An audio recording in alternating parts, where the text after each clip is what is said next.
Good morning my dear students. आज हम आपके लिए लेके आए हैं थॉट ऑफ द डे, यानी आज का विचार। कुछ अनोखा, कुछ नया, कुछ तरोताजा कर देने वाला। आज हम आपको आपके दिल से जोड़ने जा रहे हैं। अपने दिल में जो आपको सही लगे वही करें, क्योंकि लोग तो वैसे भी आलोचना ही करेंगे, क्योंकि लोगों का काम है आलोचना करना और हमारा काम है आगे बढ़ जाना। Do what you feel in your heart to be right, for you will be criticized anyway. Yes, of course we are criticized by anyway. तो क्रिटिसाइज होना या क्रिटिसिज्म के बारे में कभी ना सोचें। हमेशा खुश रहें और जो दिल कहता है उसे करें। नमस्कार, प्रस्तुत है आज का शब्द। आज का हमारा शब्द है ZAP, जैप। तेजी से आना। बाज बहुत तेजी से ऊपर जाता है और बहुत तेजी से ही नीचे आता है। हमला करना। चीता अपने शिकार पर बहुत तेजी से हमला करता है। धन्यवाद। Good morning everyone. आज की पहेली इस प्रकार है। ऐसी कौन सी जगह है जहाँ बहुत से लोग होते हैं, लेकिन फिर भी हर कोई अपने आप को अकेला महसूस करता है? अरे बाबा, मेरे तो वहां पसीने ही छूट जाते हैं। नहीं समझ आया? इसका सही उत्तर है एग्जामिनेशन हॉल। धन्यवाद। बच्चों, हिस्ट्री ऑफ द डे। देखिए आज के इतिहास में क्या घटनाएं घटित हुई। आज के दिन सन 1921 में भारत के स्वतंत्रता सेनानी नेताजी सुभाष चंद्र बोस ने देश सेवा के लिए भारतीय सिविल सेवा की नौकरी से इस्तीफा दिया। आज ही के दिन 1977 में ऑप्टिकल फाइबर को पहली बार टेलीफोन ट्रैफिक में यूज किया गया। Thank you. Good morning everyone. आज के स्पेशल में विश्व पृथ्वी दिवस लोगों को पृथ्वी के प्राकृतिक पर्यावरण तथा उसकी वन संपदा के संरक्षण के प्रति जागरूक करने के उद्देश्य से प्रत्येक वर्ष संपूर्ण विश्व में 22 अप्रैल को पृथ्वी दिवस मनाया जाता है। इस दिन पृथ्वी के उत्तरी गोलार्ध में वसंत ऋतु और दक्षिणी गोलार्ध में शरद ऋतु का मौसम होता है। वर्तमान समय में हमारी पृथ्वी कार्बन उत्सर्जन, तेजी से पिघलते ग्लेशियर, मौसम तथा जलवायु परिवर्तन से जूझ रही है, जिसे हम ग्लोबल वार्मिंग कहते हैं। Thank you.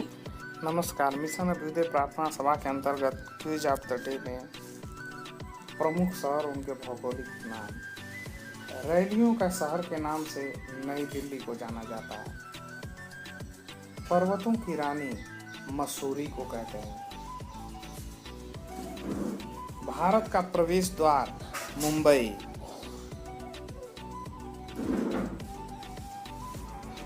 पूर्व का वेनिस कोच्चि को कहते हैं।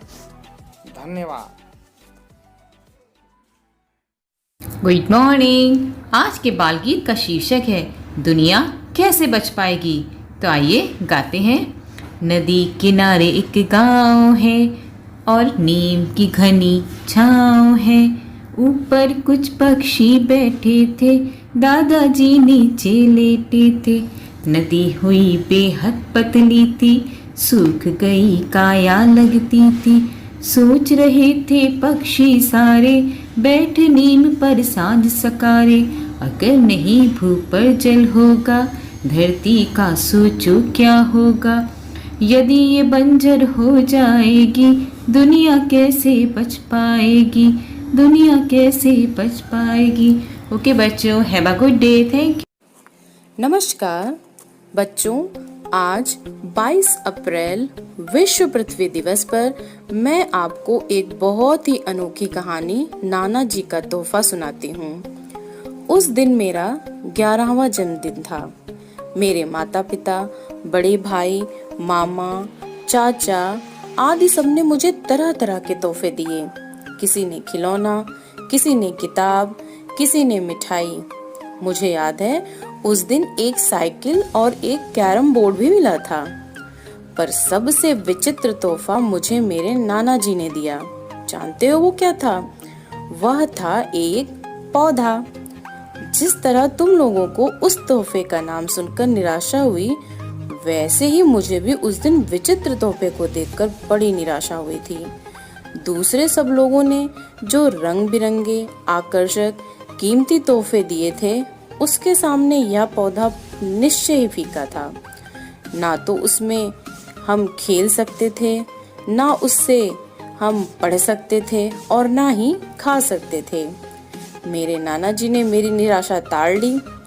उन्होंने मुझे समझाकर कहा, बेटा इस तोहफे को तुच्छ मत समझो, आ मेरे साथ, अपने हाथों में इसे बगीचे में रोपते हैं। यह तुझे वर्षों तक साथ देगा।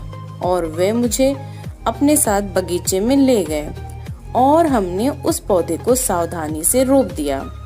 नाना जी ने मुझे हिदायत दी कि मैं उसे रोज पानी दूंगी और उसकी देखभाल करूं। कुछ ही सालों में वह पौधा एक बड़ा पेड़ बन गया और आज भी वह मेरा अभिन्न साथी है।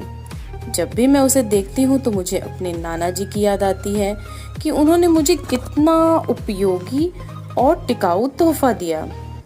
उस दिन जो किताबें, खिलौने आदि मुझे मिले थे, वे सब कब के खो गए, टूट फूट गए, पर वह पौधा आज भी मेरे साथ है। जानते हो वो कौन सा पौधा है? हाँ, यही है वह पौधा जो आज विशाल आम का पेड़ बन चुका है। आप सब कितनी ही बार उस पर चढ़े उतरे हो, उसकी छाया में खेले हो, उसकी डालियों में अपने पैरों को डालकर आप झूले हो, उसके खट्टे मीठे फल चखे हो। तो बच्चों, सेव ट्री, सेव एनवायरनमेंट, क्योंकि ईश्वर का वरदान है पेड़, वातावरण की शान है पेड़, मानव की सांस है पेड़, मत तुम इसको काटो। तो आप समझे बेटा हमारे लिए पेड़ कितनी उपयोगी और महत्वपूर्ण है। धन्यवाद। नमस्कार। आज पृथ्वी दिवस पर मोटिवेट और सेल्फ का विषय है ताकि हमारी धरती जिंदा रहे। आप किसी भी क्षेत्र में हो, अगर आपको लगता है कि हमारे आसपास कुछ गलत हो रहा है या जो हो रहा है उससे बेहतर हो सकता है, तो आप उसे इग्नोर ना करें। अपने स्तर से उसे बेहतर बनाने का भरसक प्रयास करें। परिणाम कुछ भी हो, आप भगीरथ ना सही जुगनू तो बन ही सकते हैं। ऐसी ही कुछ नियत के साथ हम प्रकृति के संरक्षण पर अपनी बात रखते हैं। हमारे पड़ोसी अगर बेवजह सबमर्सिबल का पानी नाली में गिराते हैं तो हम उन्हें हर बार टोकते हैं। हम कभी अपने दरवाजे पर पानी का पाइप लेकर सड़क सींचने के लिए नहीं खड़े होते। हम अपने छात्रों को पर्यावरण संरक्षण के लिए जागरूक करते हैं। हम खुद कोशिश करते हैं कि प्रकृति द्वारा प्रदत्त किसी भी वस्तु का बहुत ही संयमित इस्तेमाल हो और वो हमसे बेकार न जाए। दुनिया भर में पेड़ों के कटने से बहुत सी समस्याएं उत्पन्न हो रही हैं। विकास के नाम पर हो रही पेड़ों की कटाई से लगातार पेड़ों की संख्या कम होती जा रही है। एक रिपोर्ट के अनुसार दुनिया भर में हर साल 15 अरब पेड़ काटे जा रहे हैं, जबकि पौधों को रोकने की रफ्तार हर साल 5 अरब ही है। इसमें से रोपने के कुछ समय बाद कई पौधे मुरझा भी जाते हैं। ऐसे में धरती से करीब आधे से अधिक पेड़ नष्ट हो चुके हैं। धरती को जिंदा रखना है तो मनुष्य को उसके द्वारा किए जा रहे प्रकृति के नुकसान की भरपाई करनी होगी। देश में जिस तरह सर्व शिक्षा अभियान चलाया गया, पोलियो और कई असाध्य रोगों के उन्मूलन कार्यक्रम चलाए गए, शौचालय का प्रयोग और स्वच्छता अभियान चलाया गया, दरकार है इसी तरह के प्रकृति संरक्षण अभियान की, ताकि हमारी धरती जिंदा रहे। धन्यवाद। आपका दिन शुभ हो।